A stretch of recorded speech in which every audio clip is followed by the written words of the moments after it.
Buenas, bienvenidos a un nuevo vídeo aviario TV. En este vídeo vamos a exponer una situación con la que seguro muchos de vosotros os sentís identificados porque es una situación que puede ocurrir sobre todo en criaderos que realizan un buen control durante la temporada de cría, que están teniendo buenos resultados, pero por un pequeño error pueden chafar sobre todo el tramo final de la temporada.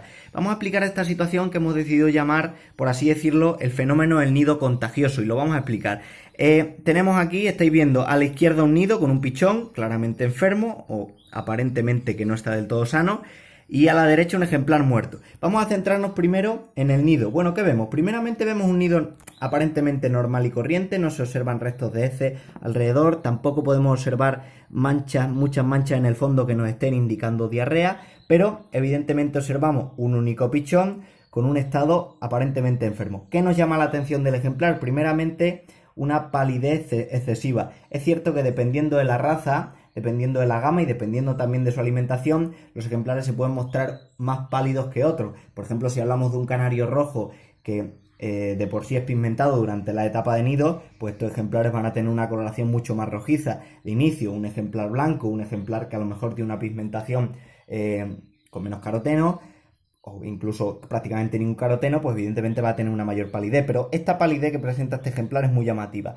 ¿Qué observamos aparte? Bueno, observamos este pichón puede rondar los 5 o 6 días y observamos que el desarrollo es un pelín infradesarrollado, ¿vale? Vemos que el tamaño no es exactamente el que pudiera tener y aparte, si lo cogemos, podemos observar el estado de caquesia generalizado, ¿vale? Sobre todo sería bueno que tuviera más acúmulo de grasa en la zona caudal, aunque vemos que aquí sí que tiene cierto acúmulo de grasa, pero su estado debería ser un pelín mejor. Si nos fijamos también, vemos la columna en medio. Este ejemplar, como veis, tiene el buche lleno porque ha sido empapuzado por nosotros, pero si nos fijamos en la columna, a los dos lados podemos apreciar dos manchitas rojas que aparentemente, ¿vale? Aquí están las dos manchitas rojas que son los pulmones. En casos de ejemplares sanos, muchas veces no apreciamos prácticamente los pulmones. En este tipo de pájaros con esta caquexia, con esta delgadez extrema y con esta palidez, pues sí que podemos apreciar a simple vista los pulmones. Bueno, evidentemente es un ejemplar que está enfermo y vamos a hablar de la situación, por qué se ha producido esta situación, por qué se ha originado esta situación. Este otro, que está aquí muerto, es un compañero de la nidada.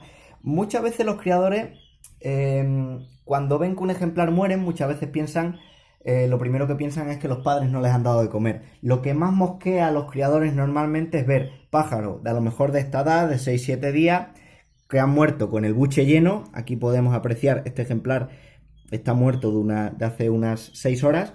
Aquí podemos ver que el ejemplar ha muerto con el buche lleno y ya este estado, este oscurecimiento se debe al estado de putrefacción que se va desarrollando en él y que se desarrolla muy rápido, sobre todo con estas temperaturas que tenemos ya a final de la cría. Bueno, pues como digo, es lo que más mosquea a los criadores cuando ven que se mueren ejemplares que han sido embuchados, porque lo primero que nos planteamos como causa de mortalidad es que el animal, pues, o en la nidada haya muerto porque los padres no les han alimentado. Que es cierto que en muchos casos los padres no les alimentan bien porque ya estamos hablando de una situación patológica de inicio, pero a veces es simplemente que los padres deciden no alimentarlo y evidentemente el ejemplar se muere desnutrido. Pero en este caso, como vemos, es una nidada que ha muerto con el buche lleno. Bueno, ¿qué ocurre en estos casos?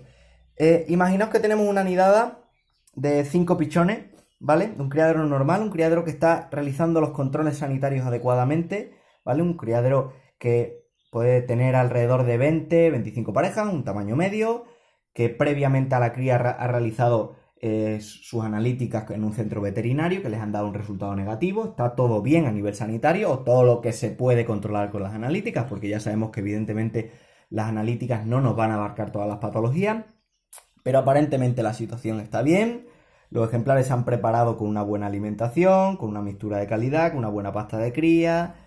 Y en general que el criador considera que ha tenido un buen control sanitario y una buena nutrición, ¿vale? Y durante toda la temporada de cría lo que está ocurriendo es que los ejemplares se están desarrollando perfectamente, la mortalidad es muy baja, el número de abortos también, los ejemplares que nacen se están desarrollando bien, están creciendo, y de repente en una pareja surge una situación en la que una nidada repentinamente se muere, ¿vale? ¿Qué ocurre muchas veces? Vamos a poner este ejemplo. Esto era una unidad de 5 pichones. Bueno, de los 5 pichones, evidentemente, uno de ellos, el que menos se desarrolló, y sobre todo más ocurre en esta época, pues no desarrolló lo suficiente y el ejemplar murió, ¿vale? Se quedó en el fondo. Si el criador comete el error ¿Qué ha ocurrido en este caso? De no fijarse en que ese ejemplar ha podido fallecer y se ha quedado en el fondo, sobre todo en esta época de calor, lo que puede ocurrir es que esa putrefacción que se produce en el ejemplar que ha muerto, que no es este caso, es otro, esa putrefacción puede conllevar que se desarrollen bacterias que rápidamente afectan al resto de la nidada, ¿vale? Incluso cuando la nidada la está alimentando, digamos, correctamente los padres. En este caso, ¿qué ha ocurrido? Hemos estado un día fuera, ¿vale? Y la persona que controlaba el criadero no ha visto, simplemente un error, pero no ha visto que había fallecido un ejemplar en el fondo. En apenas un día lo que ha ocurrido es que esa proliferación bacteriana, que normalmente sí que es cierto que hablamos de coliformes, pero también existen otro tipo de bacterias que se pueden desarrollar, esa proliferación bacteriana se ha extendido por toda la nidada y se han ido muriendo poco a poco. Esta situación, como digo, la han vivido muchos criadores. Realmente el criador está haciendo todo bien, solo ha cometido el error de que ha dejado un pichón muerto porque no se ha dado cuenta, pensaba que la nidada iba tirando bien, que la hembra estaba criando bien, que la pareja, y sin embargo ese ejemplar que ha muerto, pues al final ha podido contagiar al resto. Por eso hablamos del fenómeno del nido contagioso. ¿Qué ocurre aquí? Pues aquí ocurre el error real, porque muchas veces el error no es que la nidada se muere y se pierde y dice, bueno, pues he perdido la nidada de una pareja, he perdido 4 o 5 pichones, pero el resto de nidadas siguen avanzando. El problema muchas veces es que el criador ve esta situación, ve que se han muerto 2 o 3 pichones y con los últimos que quedan, claro, dice, pues en esta pareja se le están muriendo todos los pájaros, con lo cual, ¿qué hago? Se lo meto a otra pareja, que los pichones estén más o menos en este desarrollo, para que los críe ella. Muchas veces esto, aunque lo hacemos de buena fe, por así decirlo, porque intentamos que la nidada siga hacia adelante, muchas veces esto lo que provoca es que el propio pichón que hemos pasado, aunque aparente estar sano, puede estar contagiado por la enfermedad, porque la proliferación bacteriana y sobre todo con este calor puede ser muy rápida. Entonces, lo que podemos estar llevando la enfermedad a otra nidada que no tenía el problema. Y a los pocos días que nos encontramos, de repente esta otra pareja tampoco está avanzando con la cría y los pájaros se están muriendo poco a poco. Porque muchas veces este ejemplar que está contagiado ha transmitido la enfermedad a la otra nidada. Y eso, si lo pasamos a su vez a otra nidada, pues continuamos extendiendo el problema. Con lo cual, de una situación, eso siempre hay que tenerlo en cuenta, de una situación que estaba controlada o que estaba aislada, como si fuera un foco, pues la hemos podido generalizar nosotros mismos y extender, con lo cual un pequeño error lo que hemos hecho es multiplicarlo exponencialmente. ¿Qué debemos hacer en este caso con estas nidadas? Bueno, muchas veces no podemos hacer nada, es triste pero es así porque la proliferación bacteriana puede desarrollarse muy rápido, pero muchas veces es más conveniente, en vez de metérselos a otra nidada, intentar salvar la propia nidada desde el momento. ¿Cómo? Intentando buscar un tratamiento farmacológico adecuado, normalmente un antibiótico que pueda afectar exactamente a la cepa de bacterias que le esté afectando, normalmente son bacterias, pero intentar centrarnos en criar esa nidada. Si los padres no embuchan, intentar embucharlo nosotros mismos como hemos hecho en este ejemplar, y en la propia mezcla de embuche es cuando suministramos el producto farmacológico durante unos días para intentar cortar la infección. Pero sobre todo, yo trato este foco en concreto.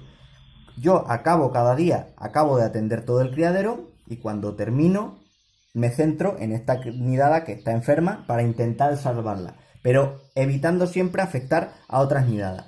Como pasta de embuche, ¿qué podemos utilizar? Lo más recomendable, existen papillas para enfermos, hay distintas marcas que comercializan papillas para pájaros enfermos, papillas incluso que podemos enriquecer con electrolitos para evitar la deshidratación de los ejemplares. Podemos utilizar también una papilla convencional, en muchos casos puede funcionar, pero en muchos casos, como digo, tenemos que intentar renutrir a los ejemplares y dar un tratamiento aparte. Una papilla muy casera y muy sencilla que podemos suministrar, porque ocurre muchas veces que los criadores, en nuestro caso por ejemplo, mezclamos cuscús o por ejemplo perla mórbida o rux, como hablamos en el vídeo que hicimos sobre ello, lo mezclamos con pasta de cría. ¿Qué ocurre? Que muchas veces esta pasta de cría tiene algún tipo de grano, negrillo y demás que no podemos meter en la jeringa, ¿vale? Porque la jeringa se colapsaría y entonces no caería de golpe. Esto es muy peligroso porque muchas veces se queda aquí, en esta punta, una semilla, por ejemplo de negrillo, vemos que la pasta no sale, aprieta el criador con fuerza y entonces puede provocar un problema en el pájaro que puede matarlo directamente por la embuchada, ¿vale? Entonces no hay que ser bruto, hay que tener cuidado con ese sentido. Y entonces una mezcla que puede funcionar bastante bien, muy casera, muy simple, es simplemente mezclar cuscús que hemos remojado, como hacemos con la pasta, mezclado con huevo cocido, ¿vale? Es una mezcla muy sencilla que puede pasar perfectamente, como vemos, a través de la jeringuilla, y con eso mezclado muchas veces con electrolitos y en muchos casos con el tratamiento farmacológico, podemos avanzar e incluso salvar la nidada. Pero siempre teniendo en cuenta no transmitir la posible enfermedad que está ahí a otras nidadas. Yo me centro en esta nidada, si puedo salvarla bien, pero intentando no afectar al resto. Esto es lo que podemos llamar el fenómeno del nido contagioso, que muchas veces ocurre, ¿vale? Espero que este vídeo os haya gustado, nos vemos en próximos vídeos, un saludo.